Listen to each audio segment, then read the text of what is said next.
என்னாச்சு? எப்படி? எப்போ நடந்தது? இந்த மாதிரி கேள்வி கேட்குற வார்த்தையெல்லாம் ஹிந்தியில் கற்றுக்கலாமா? முதல் வார்த்தை என்ன அப்படின்னா ஹிந்தியில் கியா.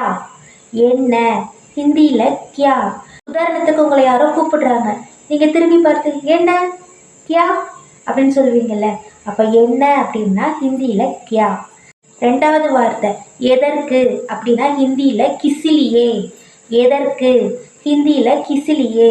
உதாரணத்துக்கு இப்போ உங்ககிட்ட யாரோ ஒருத்தங்க காசு கேட்குறாங்க, எதுக்கு அப்படி நீங்கள் கேட்பீங்கல்ல, கிசிலியே எதுக்கு. அப்போ எதற்கு அப்படின்னா ஹிந்தியில் கிசிலியே. மூணாவது வார்த்தை எப்படி ஹிந்தியில் கைசே. எப்படி ஹிந்தியில் கைசே.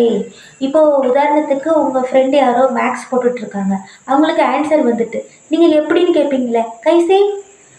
எப்படி அப்படின்னா ஹிந்தியில் கைசே. நாலாவது வார்த்தை எப்போது அப்படின்னா ஹிந்தியில் கப். எப்போது அப்படின்னா ஹிந்தியில் கப். ரொம்ப நாள் கழிச்சு உங்கள் ஃப்ரெண்டை மீட் பண்ணுறீங்க, இவ்வளோ நாள் நீ எங்கே இருந்த? நான் சிங்கப்பூரில் இருந்தேன். எப்போ போனேன்? சொல்லவே இல்லை. அப்போ எப்போது அப்படின்னா கப். வீடியோ உங்களுக்கு பிடிச்சிருந்தா கமெண்டில் எல்லோ கார்ட்டின் கொடுங்க. வீடியோ பிடிச்சிருந்தா லைக் பண்ணுங்கள், சப்ஸ்கிரைப் பண்ணுங்கள். தேங்க்யூ.